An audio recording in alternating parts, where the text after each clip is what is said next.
Welcome back to the KSS YouTube channel. On today's episode, we're going to be pulling out Alexei's K-swap out of his EM2.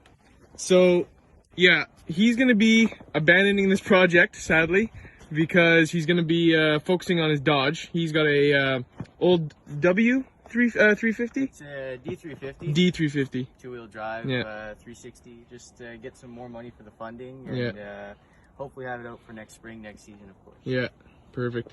But yeah, so we're going to be taking this whole swap out. It's a K28-2. This is the one that we filmed with, we Vtec locked it. And yeah, we're going to be taking the whole swap out to, well, at least the head with no valve train. We're just going to be taking the head, selling it to Johnny, which you guys haven't seen him on the channel. He's got a beautiful 98.9 EL. It's an EL, so an EK chassis with a K20A2. He's building the whole block right now.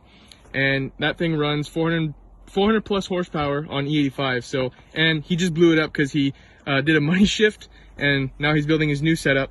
But yeah, he's gonna need the head. So we're taking this whole swap out so we could sell that head to Johnny. So I'll keep you guys posted. Taking the axle nut off and the struts off to get the axles out, because we're just gonna take the 1, 2, and 3 mounts off and just yanking the thing out right here. We're actually doing this right in the middle of a snowstorm. Well, after a snowstorm, got the engine crane, and yeah. So we got the axles out completely, put the wheels back on. I got, yeah, the harness is disconnected. I got that rear mount right here. I just took the bolt out. I was gonna take the whole mount off so it would come with it, but I actually had access with my electric ratchet to put it in down there on the 17. Just yank the bolt out. So that's just gonna lift from the mount. Fuel line's disconnected. Yeah. On grounds, everything. Yeah. So yep. Ready to pull out. Pull out. Got the pumping up the jack right now, getting it ready. Just gotta take this rad out, and or maybe just even the hoses, and she's coming out. Okay, we are on the extraction of the motor. Doing it for the nookie? Yeah, doing it for the nookie. We're listening to some Limp Bizkit while we're doing this. So yeah, the motor's almost out, and I think this is one of the quickest motor pulls we've done. It's not a full, like there's no coolant drain or full electronics and full fuel lines, or just one fuel line for the swap. But yeah, this is one of our quickest because we're under, I think we're already under an hour. So yep, pulled out right now. So we made it to Alexei's house. We're gonna start taking this thing apart, get the head off so we can sell it to our buddy, and have a little part out for this motor. All right, so it's 2 days after what we just filmed, the whole motor pull and everything.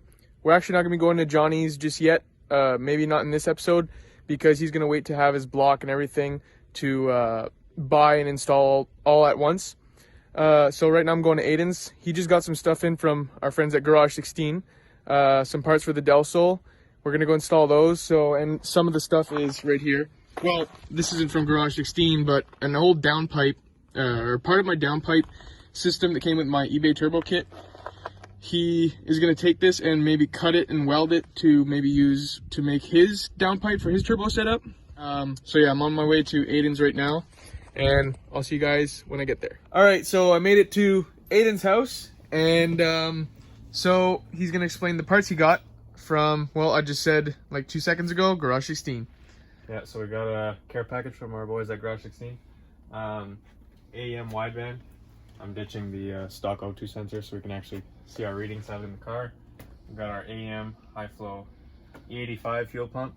We're not going to be running E85, I don't think, just yet, because we can't get it in our area, but if we ever can get it, then we have that option.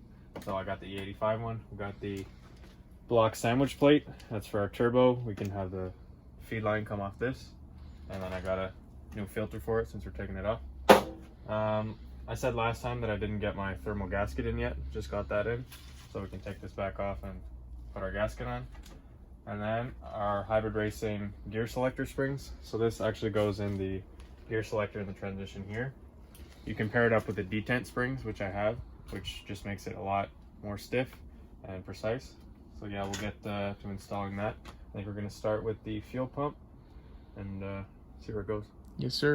And now those parts, they are like KSS proven because I put them in my setup, and I mean, obviously AEM quality brand, really well known. So the yeah, the wideband, really works well. The fuel pump works well. And I actually talked when I was buying mine. I contacted AEM themselves because I was worried about like if it was good for my application and how much power I wanted. And they said it's rated for up to 500 on E85. So we're definitely fine with pump gas. Perfect. I think it was around they have a chart online. I think it was around 600 horsepower on pump. That's around like mid 50s fuel pressure. Yeah. So it's going to be a good pump. And also the blocks. Yeah, that's a good part. That's what I got as well. And yeah, so we're going to go install those right now. Also, since installing the RBC manifold, I'm going to have to redo this harness. It doesn't match up. The map sensor doesn't reach. The TPS doesn't quite reach. All those kind of things. I'm going to redo it, make it nice, get all these plastics off. We have to redo the harness over here as well because the wastegate is going to be in the way. But yeah, we'll start modifying that. Oh, the IAC too down there doesn't quite fit up. So we'll get to modifying that. We made it in the back of the Del Sol. To get to the fuel pump, it's actually really easy. You just gotta take off this rear like tray assembly. Just a couple of Phillips screws and it's out. Oh, there we go. Yeah, pretty easy to take off. We actually took off that top trim piece. It kind of makes it a little easier to grab it and get the clips out. But there she is, just the cover for the fuel pump. And we'll get ready to install the AEM. So we took the 17, this banjo nut is a 17. Make sure you don't lose your washers, your aluminum washers. Those are what makes the seal. And just got the return hose off this, which was actually a pain. This clamp isn't really working right, so we're gonna rip this off, put a new one on. And took all the 6 of them, 6 10mm bolts or nuts off the cap, and it's ready to just come out just like that. There's like no fuel in the tank, so yeah. Let it all drip out so you make the least mess possible. Kevin's just starting to disassemble the sending unit. The last time we replaced the fuel pump, we actually put in a RSX pump because the Del Sol one was going bad, and it's actually the same pump. So that's the RSX one, and there's our AEM one. We're gonna see if anything's different, if we have to modify anything, but it should be fine. We got the AEM fuel pump installed, and as you can see, the size of the pump is a little bigger on the AEM. So we had to just shorten the hose because the distance is now shorter. So we just made a shorter hose with the hose supplied with the AEM kit. And what's fun about these pumps is they're direct plug-in with a Honda style fuel pump. Well, at least ours. I'm not sure if the new ones are like that, but for our setups, it's been my 7th gen and this Del Sol that we're doing. The plug-in is directly into the pump. No need to cut wires or anything. So directly plug in.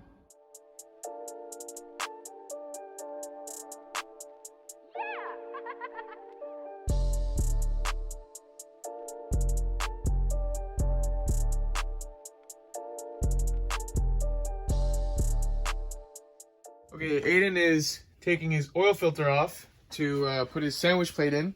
And the sandwich plate we got is the Blocks. Oh, there we go. Blocks Racing. So yeah, you have your seal that goes to the block, or in his case, since he's got a Type S motor, the oil cooler. Well, pretty much where the oil filter goes. So this is going to be on the block, and then the oil filter goes here. Now, to mate that, there's 2 like fittings, and as you can see, one of them is bigger than the other. And to test it, you get one, or you try and put it in. I'm trying to do this with 2 hands here. So you put it in, it's loose, it's the wrong thread. So what you do is you take the other one and you see, wow, it's the right thread. So use that one. Now, we don't have the right socket. We got the biggest socket we found at Aiden's house, and it's not this one. So we might just try and do it with channel locks. I remember it, I'm pretty sure it's 27. And I'd suggest a long socket because it's possible with a short one. It's just you might have to like push it on the edge of the ratchet so it actually grabs onto the nut part. And then, yeah, you just tighten that snug. It doesn't need to be too tight. And then you put your oil filter on, and now you have your sandwich plate. All right, so Aiden's putting the sandwich plate on right now. Make sure the gasket stays on. We just made that mistake. And we're gonna do, so the hole, well, there's 3 holes. There's two there, 1, 2, and then there's that one that you can see right there. Just make sure it's pointing up. Well, sorry, it depends on your application, but for K-Series, the best way that I found is that hole, the main hole, pointing up, so you can just run your line higher or towards up and then into your turbo. So that would be just like that. Yep. That's final installation. We just gotta Yeah, that should be tighten it good. up, but that's pointing up, and then if we ever need to use these holes, those are there. Yeah, This oil will be for pressure this. sensor or something, and there we go. Now we're gonna move on to the next part, the thermal throttle body gasket. So I'm just gonna take his 4 bolts off the throttle body and install that. As you can see, it is now installed in between the adapter and the throttle body. Just gonna zap those on and it'll be ready to go. As we've said before, Aiden wasn't expecting to go turbo this year, and his stuff is actually coming out pretty quick. So what do you have left to buy for this thing, for the setup? I gotta get the oil feed and drain for the turbo. We just ordered a clutch actually from Garage 16 that shipped in like less than a day. Shout out Rick, Garage 16. We gotta finish the return line, fuel injectors. I'm gonna get some FIC 1000s like Kevin did. They're proven to be good, so we'll grab those. Gotta finish up some wiring, get the wastegate. We'll fab up the downpipe. The heater hoses gotta be redone. A couple little odds and ends, but it's almost done actually. And I said I wasn't going turbo. Also the intercooler piping, and the intercooler I'm gonna go with this CX Racing 2.5-inch one side. So I'll have to take off the bumper and probably do some trimming on the inside, and then rotor piping. But it's coming together pretty quick. I actually just ordered the block off for the Purge. If you remember the last episode, it was hitting the hood. Also this. So we got the K-tune block off for the Purge valve. We don't even use it anyway, so it's whatever. And then I saw Johnny, he had this issue. He just put a hole here, and there's a little adapter, and you can have like different vacuum sources. So you can have it run under here, and then just block this off so it doesn't hit your hood. So we'll probably end up doing that. And just little things. Yeah. But it's coming along. So I just took off the Purge valve that goes right here on the throttle body in preparation for the block off plate that's coming this week. And as for the connector, I'm just gonna probably de-pin it, put tape around each pin, and then just put it underneath the harness so to kind of give it a clean look. And then on the next episode, we're gonna have to go through this all, remove all the plastics, and I think I'm gonna route this around here, bring it up to the injectors, I'll redo all that, the harness down there, and yeah, little things to button up. But I hope you guys enjoyed this video. We did the fuel pump, we got our new throttle body gasket and the sandwich plate. Hope you guys enjoyed it. See you in the next one.